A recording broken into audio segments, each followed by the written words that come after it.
Bienvenue à cette exploration des sources. Aujourd'hui, on se penche sur des textes anciens pour essayer d'y voir un peu plus clair sur des thèmes qui nous parlent encore. Oui, bonjour. Et on a du matériel intéressant, une sélection de versets bibliques, avec une date un peu symbolique, le 27 octobre 2025. Ils tournent tous autour de la puissance et de la délivrance. C'est ça. On a 3 extraits en particulier, c'est bien ça, tirés de cette collection Versets bibliques, puissance et délivrance. Exactement. On va regarder Ésaïe 10, 27, Luc 10, 2, et puis le psaume 23, verset 4. Des contextes très différents, mais un fil rouge commun. Notre objectif, si on veut, c'est de décortiquer un peu ces passages, voir ce qu'ils disent, bien sûr, mais aussi les images, ce qu'ils sous-entendent sur cette idée de puissance, de délivrance. Qu'est-ce qui fait leur force, en fait ? Tout à fait. Comprendre les nuances. Alors, on commence avec le livre d'Ésaïe, un prophète important de l'Ancien Testament. Oui, Ésaïe, c'est un contexte souvent, tendu. Il y a la menace du jugement, mais aussi, et c'est important, des promesses fortes de restauration. Les grands empires, comme la Syrie, sont très présents, menaçants. Une atmosphère de crise, donc, mais aussi d'espoir. C'est là que s'inscrit le premier verset. C'est tout à fait ça. Alors, je lis Ésaïe 1, verset 27. « En ce jour, son fardeau sera ôté de dessus ton épaule, et son joug de dessus ton cou, et la graisse fera éclater le joug. » L'image est, waouh, saisissante, non ? Très. On sent presque le poids, la contrainte, le fardeau, le joug. C'est très concret. C'est une promesse de libération très physique, j'ai l'impression. Mais la fin, là, la graisse fera éclater le joug, c'est plus mystérieux, ça. Oui, c'est l'élément qui a suscité le plus de débats, on peut dire. L'image générale est claire, hein. C'est la fin d'une oppression, symbolisée par ce fardeau et ce joug. Une oppression probablement politique, militaire, vu le contexte assyrien. Le joug, on imagine bien cet instrument qui force à avancer, qui contrôle.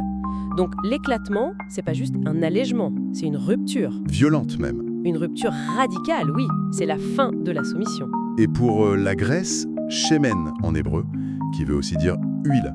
Les interprétations varient. Ah oui, qu'est-ce qu'on dit ? Certains pensent à la prospérité, à la force retrouvée.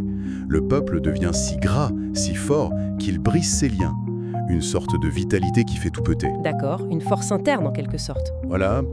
D'autres y voient plutôt une allusion à l'onction, l'huile d'onction royale ou sacerdotale. Donc là, ce serait un symbole de la puissance donnée par Dieu, sa bénédiction qui devient une force active. Intéressant. Mais dans les 2 cas, c'est une force qui vient de l'intérieur, ou du moins qui agit de l'intérieur pour briser l'extérieur. C'est ça l'idée centrale, je crois. Que ce soit la vitalité propre ou une force divine conférée, c'est quelque chose qui agit de l'intérieur pour faire éclater la contrainte. C'est pas juste une main extérieure qui enlève le joug. Ça change un peu la perspective. La libération ne vient pas seulement d'en haut, elle peut naître ou être activée chez celui qui est opprimé. Une puissance qui rend l'oppression impossible à maintenir. Exactement. La source est divine, hein. En ce jour, ça implique Dieu. Mais l'effet semble presque organique. Une force qui fait céder la structure. C'est une promesse forte, pas juste une évasion, mais une transformation qui mène à la liberté. Une vision assez active de la délivrance, finalement. Bon, on quitte Ésaïe, l'Ancien Testament, et on va voir Jésus dans l'évangile de Luc, changement de décor. Oui, on passe au Nouveau Testament. Jésus parle à ses disciples, il les envoie en mission pour annoncer le royaume de Dieu. C'est un contexte d'expansion, de diffusion d'un message. Alors Luc 10, verset 2. Il leur dit « La moisson est grande, mais il y a peu d'ouvriers. Priez donc le maître de la moisson d'envoyer des ouvriers dans sa moisson. » Changement d'image aussi. Là, on est dans l'agriculture. Oui, la moisson. Une métaphore très courante pour parler du grand nombre de gens prêts à entendre un message, à être rassemblés. C'est une image d'abondance et aussi d'urgence. Une moisson, ça n'attend pas. Et le problème est posé direct. Grande moisson, mais peu d'ouvriers. Il y a un décalage énorme entre l'opportunité et les moyens humains. C'est le nœud du problème ici. Comment on fait face à cette tâche immense avec si peu de monde ? Et la solution que Jésus propose, elle est un peu surprenante, non ?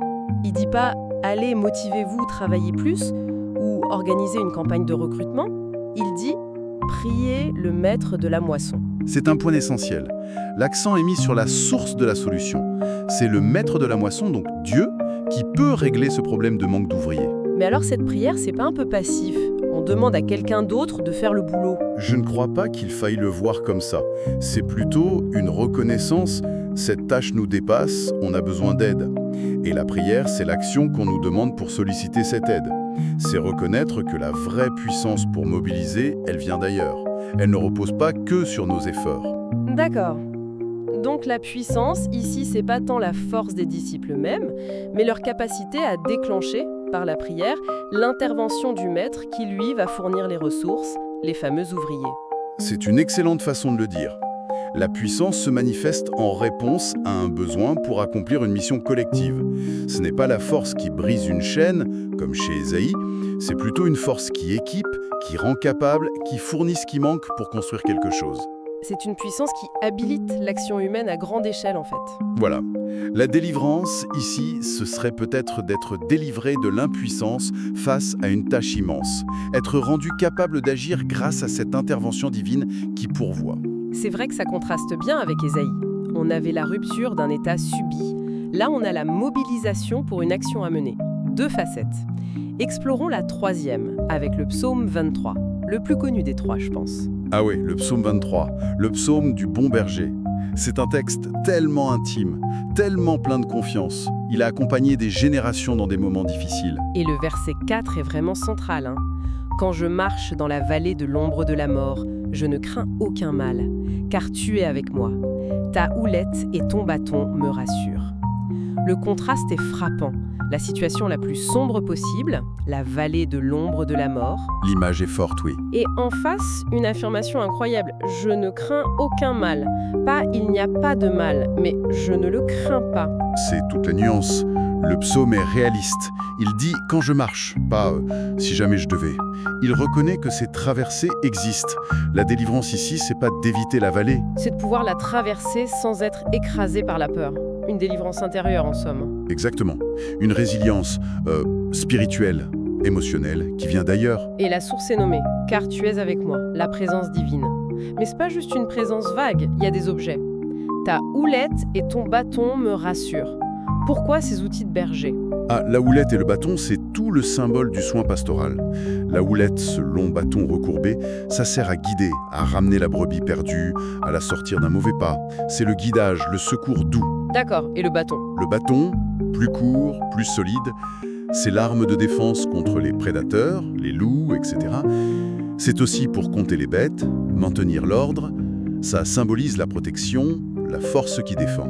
Donc, les deux ensemble, c'est le soin complet. Guider, secourir, protéger, défendre. Voilà.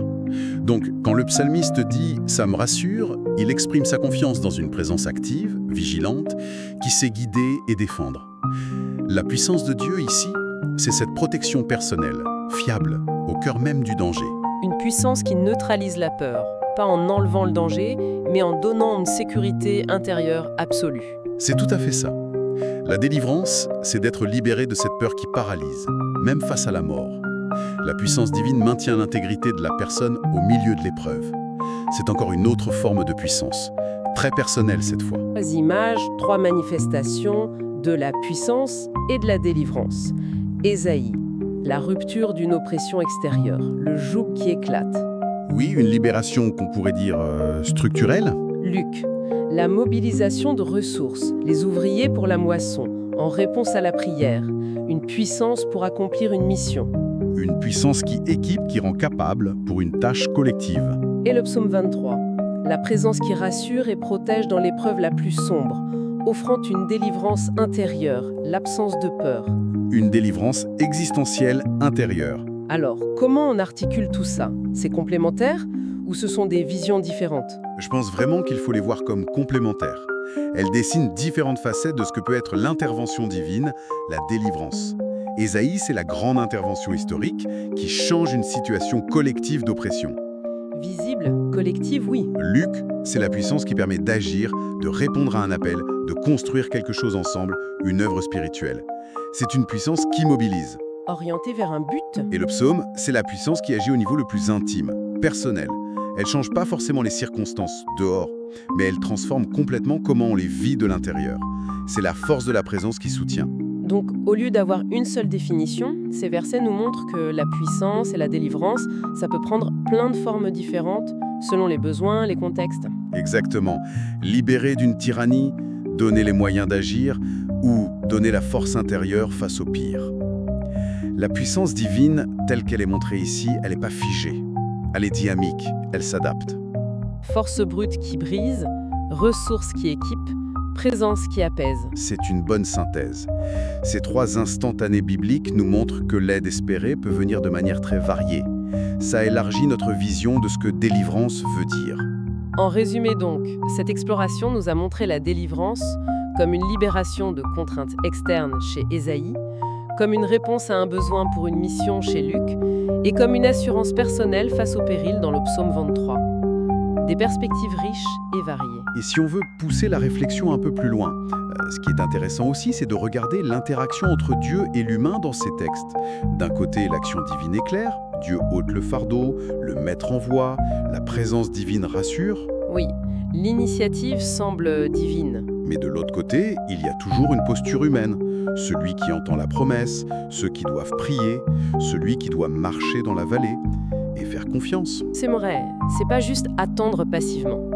Il y a une foi à avoir, une prière à faire, une marche à continuer. Tout à fait. Et ça pose la question, comment ces textes articulent la souveraineté de Dieu, qui agit, et la réponse humaine, que ce soit la foi, la prière, la confiance active. Est-ce qu'une collaboration, une synergie, ou juste une séquence? Dieu agit et l'humain répond. Bonne question. L'articulation entre l'attente de l'intervention et ce qu'on vit, nous, dans l'épreuve ou la mission. Explorer cette dynamique, comment la responsabilité divine et l'engagement humain sont dépeints, voilà peut-être une piste à creuser qui ressort de cette mise en regard des 3 versets. Une excellente piste pour continuer à réfléchir.